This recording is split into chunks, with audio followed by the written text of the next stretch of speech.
નમસ્કાર, આપ જોઈ રહ્યા છો મારો અવાજ ન્યૂઝ। તારીખ 17/8/2024 રોજ વિજાપુર ડોક્ટર એસોસિએશન દ્વારા મામલતદારશ્રીને આવેદનપત્ર આપવામાં આવેલ। ડોક્ટર એસોસિએશન દ્વારા જણાવવામાં આવેલ કે કલકત્તામાં જે તબીબ સાથે ઘટના બની છે તે ઘટનાને સમગ્ર ડોક્ટર એસોસિએશન વખોડીએ છીએ।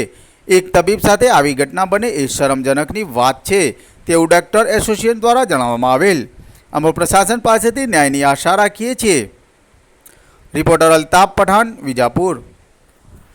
मेडिकल कॉलेज ની અંદર એક મહિલા તબીબ જોડે ઓન ડ્યુટી ઉપર એકદમ પાશવી બળાત્કાર સાથે હત્યા કરવામાં આવી છે। તેનાથી અમે સખત આક્રોશ અનુભવીએ છીએ અને સમગ્ર ભારત દેશના તમામ તબીબો એમાં બધા જ ડેન્ટિસ્ટ મિત્રો આપણા આવી ગયા છે, ફિઝિયોથેરાપિસ્ટ આવી ગયા છે, તે બધા જ જીપી મિત્રો બધા જ સપોર્ટ સરકાર સાથે સરકારને રજૂઆત કરવામાં આવી છે કે આવા પ્રકારનો બનાવ કોઈ પણ ચલાવી શકાય નહીં, તેના માટે યોગ્ય પગલાં ભરવા વિનંતી। આ બાબતે પ્રશાસન પાસે શું આશા રાખો? બસ તાત્કાલિક એમના દ્વારા પગલાં લેવા જોઈએ।